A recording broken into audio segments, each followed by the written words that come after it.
Following a dramatic escalation of violence in Gaza, in which reportedly over 120 Palestinians were killed, U.S. Secretary of State Condoleezza Rice visited the region in what observers call an attempt to salvage Mideast peace talks. Mideast observers noted Rice's refusal to use the word ceasefire in the ongoing crisis between Israel and Hamas, calling into question whether the deadlock would be solved by a negotiated ceasefire or by other means. The Real News spoke to Osamah Khalil in Cairo. There is a brief lull in the fighting. Israel has said that it will hold off on further incursions into Gaza until after her visit. The Palestinian President Mahmoud Abbas has halted negotiations with Israel because of the fighting over the past 6 days, and it is hoped that these negotiations will restart, but it is unclear at this moment. Now, Abbas has also changed his tune over the weekend. He said that the talks were suspended, and then on Monday he also said that he was willing to seek a truce. Is the situation reached a point where we could see the train coming off the tracks here? This is largely a political maneuver on Abbas's part. Abbas came up with heavy criticism in January from Palestinians and from the broader Arab world during the last escalation, which coincided with President Bush's visit to the region. He wasn't about to make the same mistake twice, in particular because there were large-scale protests over the weekend in support of Gaza in the West Bank. And of course, the West Bank is controlled by Abbas and his Fatah faction, and Gaza has been under Hamas's control since June of 2007. So this is largely a political maneuver on his part.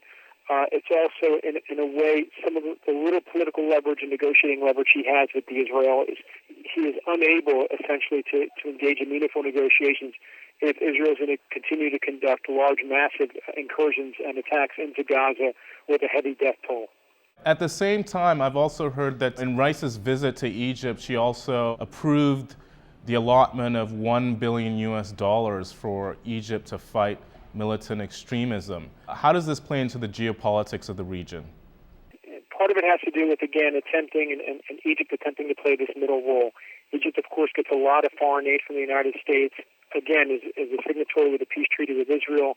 It has come under a lot of criticism for the United States and Israel sees its inability to control the tunnel traffic into Gaza, whether it be of black market weapons or of other needed supplies. This also occurred when Hamas blew the wall down last month. This is an attempt, again, to kind of strengthen Egypt's control of the border and in a way sidestep Hamas and Hamas's demands for joint patrols of the border with the Palestinian President Mahmoud Abbas.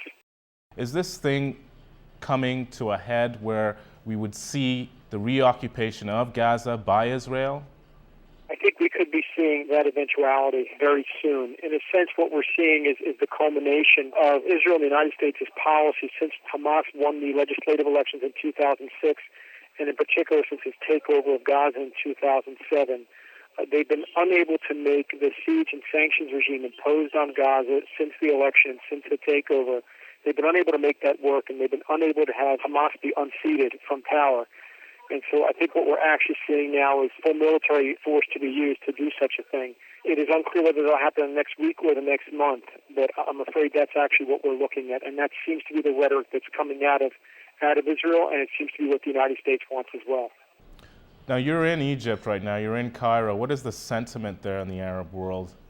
In satellite channels, it's been almost nonstop coverage of the carnage over the past 6 days in Gaza. It's difficult to describe the level of anger and anxiety that you see. There's a deep anxiety and deep frustration with the lack of attention to the peace process from the Bush administration and with the lack of movement in terms of negotiations. And largely, they're undermining by Israel in terms of its expansion of settlements in the West Bank and in East Jerusalem since November, as well as its constant incursions, not just into Gaza, where, as Israel claims, there's rocket fire coming from, but into the West Bank, where on an almost daily basis there are constant incursions.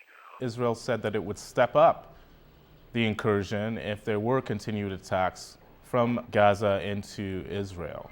The Israeli press is reporting that there are plans being made, or there are plans that will be put into effect for what could be a massive reinvasion and reoccupation of Gaza. The Israeli Foreign Minister, Zibi Livni, has been speaking to other world leaders and has been warning them of that case.